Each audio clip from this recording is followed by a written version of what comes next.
स्पर्धेच्या उद्घाटनाच्या निमित्ताने क्रीडा भारतीचे राष्ट्रीय ट्रेझरर मिलिंदजी डांगे आपल्या सगळ्याच प्रत्येक वर्षी उत्तमोत्तम स्पर्धा जशा भरवल्या जातील त्याच्याकडं जाणीवपूर्वक लक्ष देऊन आणि आपल्या सगळ्या खेळाडूंची चांगली सोय बघणारे सनी निमन,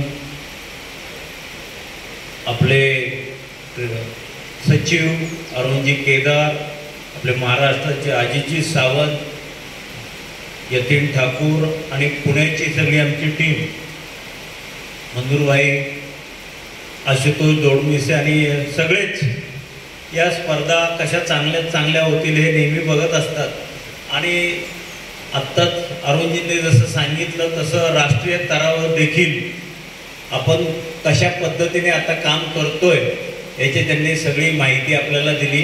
तर या स्पर्धेत जास्त वेळ न घेता माझे विचार मांडतो आणि या सगळ्या खेळाडूंना शुभेच्छा देतो। या स्पर्धा सगळ्यात महत्त्वाचं म्हणजे उद्या रक्षाबंधनाचा कार्यक्रम असून देखील चांगल्या पद्धतीने इथे एंट्री झालेले आहे, तर सगळ्यात चांगला खेळ करतील सगळ्या खेळाडूंना शुभेच्छा देतो आणि थांबतो। जय हिंद, जय महाराष्ट्र आणि जय कॅरम।